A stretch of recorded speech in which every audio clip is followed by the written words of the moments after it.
As Tendai lay fast asleep in his bed, something knocked on the door of his mud hut. Seconds later, the door came crashing in, and a hungry pack of 6 hyenas pounced on him. His screams were heard in the African night. Hit like and subscribe. This is Fierce. FierceOutdoor.com is your place to be for the best outdoor gear. We're not just about adventures, we're about conquering them. From the deepest valleys to the highest peaks, our equipment is designed for those who dare to challenge the wild. Join the ranks of fearless explorers with gear from Fierce Outdoor. Link in description. As the summer heat seared in the African sky above Zimbabwe, the watering holes dried up, riverbeds evaporated, and animals had to travel far and wide to find food and water. Predators followed the migration of the prey species.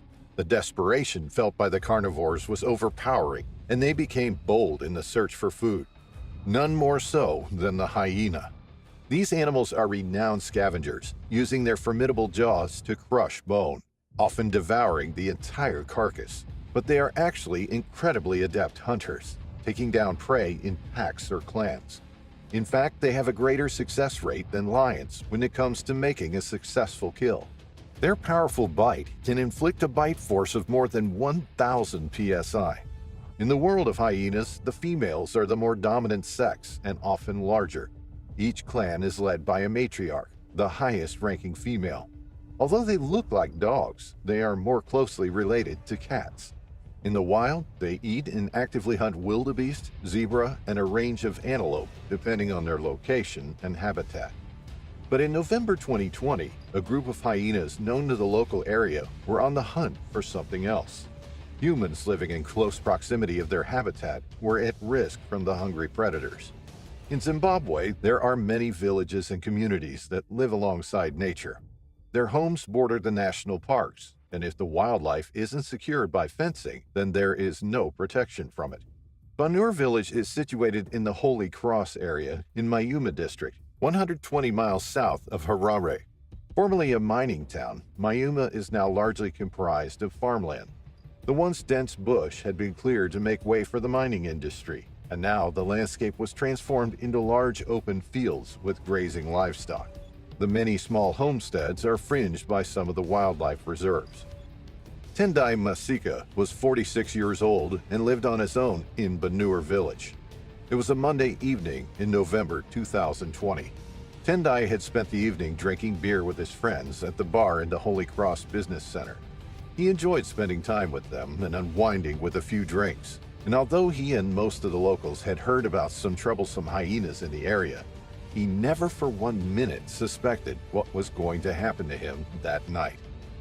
The trouble that had been brewing in the nearby villages had wreaked havoc on the farmers. Goats and cattle had been targeted by a group of 6 hyenas. They had become a menace, leaving a wake of destruction. By killing cattle and goats, they had destroyed people's livelihoods. They relied on the animals to earn a living and to provide for their families. Tendai left the bar just before 11 p.m. and headed back to his homestead. The paved roads soon turned to dirt tracks as the landscape became more rural. He lived alone, and there was nobody waiting for him back home. The clan of hyenas was back, and they were searching for food. This time, they trotted past the livestock in the fields and straight into Tendai's neighborhood. They could smell Tendai inside his hut. Their ears pricked, picking up the sound of his soft snoring. He was easy prey. But he was behind the solid mud walls and secured wooden door of his hut. But that wasn't going to stop one of Africa's top predators. The hyenas were cunning. Tendai woke with a jump and sat bolt upright in his bed. He had heard the clatter of the door as it fell to the ground, and he was immediately leapt upon by the 6 intruders. He heard their snarling and growling. Their sharp teeth and powerful jaws clamped down on him, and he tried to fight them off in the darkness. He knew they were hyenas. He could smell the stench of their breath as they surrounded him, all taking chunks out of him. He kicked and punched. He thrashed around, but there were so many of them. It was like a swarm, all biting him at once, all trying to subdue their prey. Inside his hut, Tendai was fighting for his life. With each ferocious bite, he could feel himself growing weaker. Their relentless aggression and power was overwhelming, each weighing between 60 and 70 kilograms or 130 to 150 pounds. It was impossible to push all 6 of them off. They were all pulling and tugging at him, fighting over their share of the body. Tendai's fight was almost over now. He had lost a substantial amount of blood from the deep lacerations and gouges across his body. Blood pooled on his hut's floor where he had been taken from his bed and mauled on the ground. He was losing consciousness as the hyenas dragged him outside and into the surrounding darkness. There, Tendai tragically succumbed to his injuries, and the hyenas had a feast just a few meters from his home. It wasn't until daylight broke the next morning that a villager spotted a bloody mess not far from Tendai's hut. It was a shocking discovery.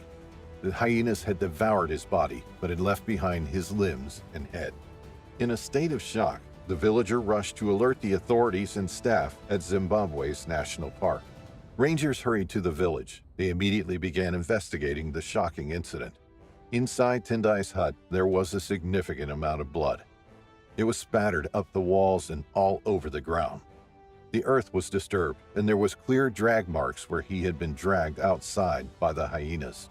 There was evidence that he had put up a fierce fight, but the hyenas had proved too much for him.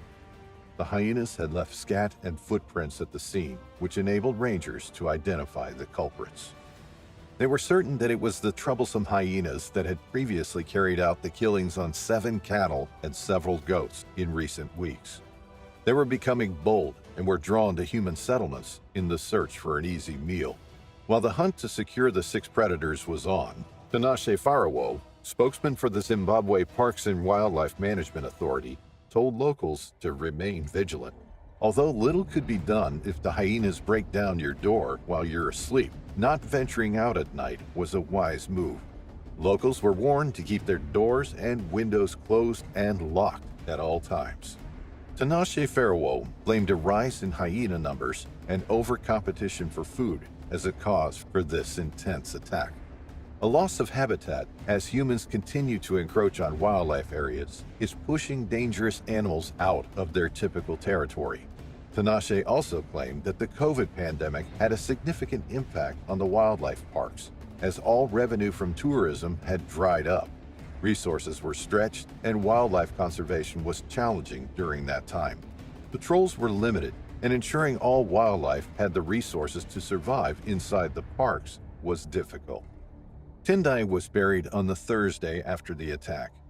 He was the 60th person that year to die from human-wildlife conflict in Zimbabwe. Typically, elephants are responsible for half of these fatalities, but so too are the likes of lions. Hyena attacks are incredibly rare, making Tendai incredibly unlucky.